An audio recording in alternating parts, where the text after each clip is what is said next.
ሰላም እንዴት ዋላችሁ? ሰላም ናችሁ ወይ? ሰላማችሁ ብዝት ይበልልኝ። የኢትዮጵያ ሕዝብ በሙሉ እግዚአብሔር ተመሰገነ። እንዴት ናችሁ? ሰላም ናችሁ? በያላችሁበት ሰላም ሁኑልኝ። እንዴት ነው? እንኳን ለልደታ ማርያም በሰላም በጤና ደረሳችሁ አደረሰን። አሜን። ያው ቤተሰብ አድርጉኝ፣ አዲስ ነኝ፣ ቤተሰብ አድርጉኝ እያልኩ ነው እና ስራ ቦታ ላይ ሁኜ ነው። እኔ ብዙ ጊዜ የምቀርጽላችሁ ስራ ቦታ ላይ ሁኜ ነው። አበረታቱኝ። ስለዚህ እንዴት ናችሁ? ሰላም ናችሁ ወይ? ሰላማችሁ ይብዛልኝ። የኢትዮጵያ ሕዝብ በሙሉ በያላችሁበት ሰላምና ጤና ይስጣችሁ። ሰላምና ጤና ይስጠን። ዛሬ የመጣሁት ደግሞ በጽጌረዳና በዳንኤል ነው። ብዙ ጊዜ እኔ የምመጣው አንዳንድ ያልሆኑ ነገሮችን ሳይ አስተማሪ ስላልሆኑ አስተማሪ ሆኖ ስለማይታዩ ብቻ የምመጣው፣ ለሌላ ነገር አይደለም። ምክንያቱም አስተማሪ የሆኑትን ነገሮች ነው መቅሰም ያለብን። መማማሪያ የሆኑ ነገሮችን፣ እውነት የሆኑ ነገሮችን ነው ማየት ማድረግ ያለብን እንጂ ትውልድን አጥፊ የሆነ ነገር አይደለም ማድረግ መስራት ያለብን። በተለይ ሚዲያ ላይ ሁነን ስንሰራ አስታራቂ የሆነ ነገር መስራት አለብን። እግዚአብሔር ልቦና ይስጠን። እኔ የምለው ይሄን ነው እና ጽጌረዳ ፕራንክ ብለሽ የምታደርጊው ነገር ከሆነ ይሄ ማስተማሪ አይደለም። ችግር የለውም። ፕራንክ መሆን ማለት እኮ ሳያናድዱ ሰውን ሳያናድዱ ማድረግ፣ ምክንያቱም ስራ ሆኖ ስለተጀመረን ማለት ነው። ነገር ግን ስራ ብለን ስንጀምር ደግሞ ሰውን የሚያናድድ ሰውን የሚያበሳጭ ነገር ሳይሆን ሰውን የሚያስደስት ነገር ነው ማድረግ ያለብን እና ከአንዳንዴ የምታረጉትን ነገር ለፕራንክ ከሆነ ጋብ ነው። ትክክለኛ ፍቅረኛ ከሆነም ያው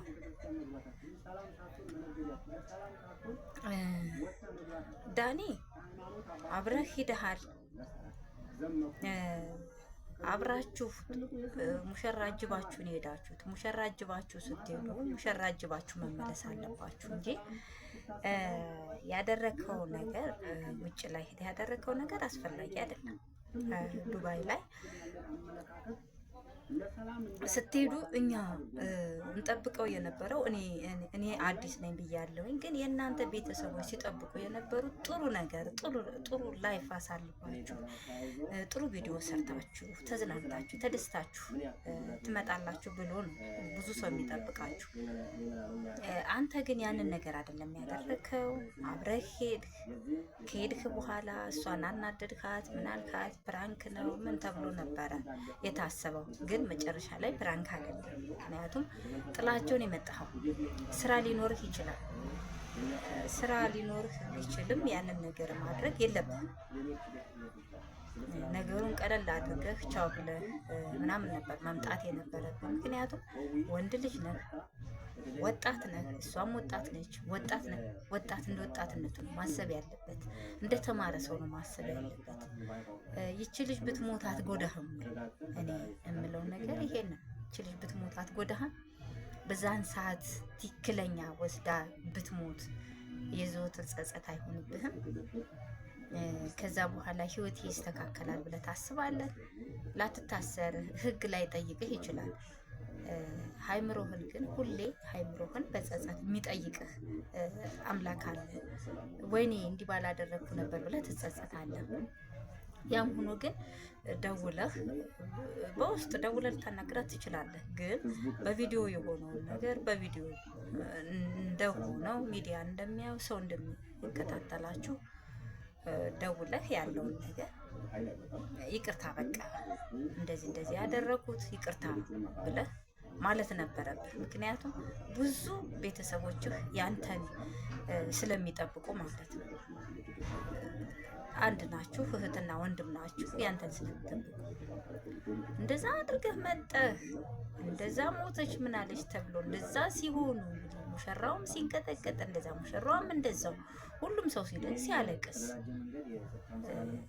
አይተሃል። እኛ ብቻ አይደለን የሚያየነው፣ መጀመሪያ ለአንተ እንደሚደርስ የታወቀ ነው። ያን ሁሉ ነገር አሳልፈ ዛሬ እንደገና ደግሞ ጓደኛ ያዝኩኝ ብላ ስትል እንዴት ብለህ ትላለህ? ይቅርታ አምባገነንነት ነው ወይስ ምንድን ነው? ለምንድን ነው ሰውን በስነ ስርዓት በስነ ምግባር የማታወራው? ወጣት አይደለህም ወይ? እንደ ወጣትነት ለምንድን ነው በስነ ስርዓት በስነ ምግባር የሰው ልጅ ለማውራት የማትፈልገው?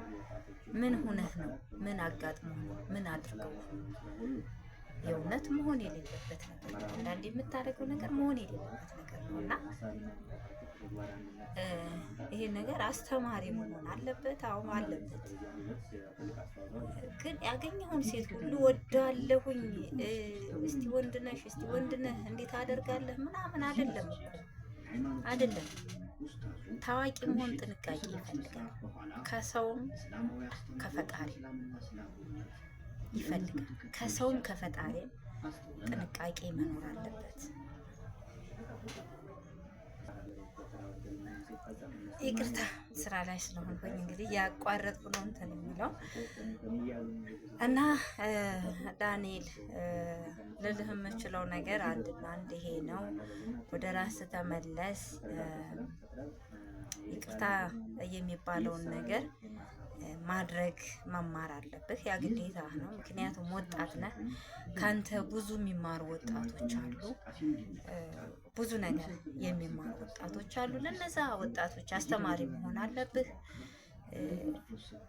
ከኔ በላይ ምን ሰው አለ? እኔ አሸናፊ ነኝ፣ እኔ እንዲህ ነኝ ማለት አይደለም። እኔ ተሸናፊ ነኝ ማለት መኖር አለበት። ምክንያቱንም ሁለት ነገር ነው።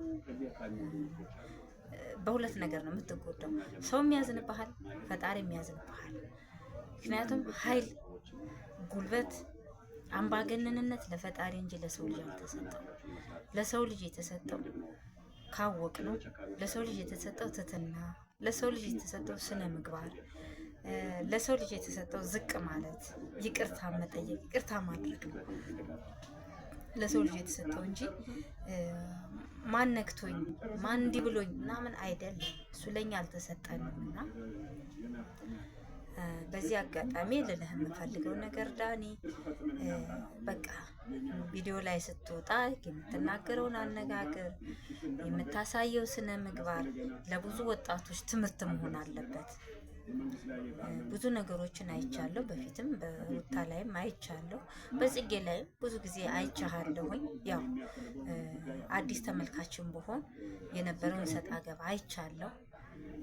ያንን ሁሉ ፍቅር ነበረኝ ብለህ ተሸንፈህ ደግሞ ሙሽራ አጅበህ ስትሄድ ደግሞ ደስ ብሎን ነበረ። ግን አንድን ሰው አድኖ አንድን ሰው መግደል አስፈላጊም ስላልሆነ ከዚህ ነገር ተመለስ ነው የምልህ።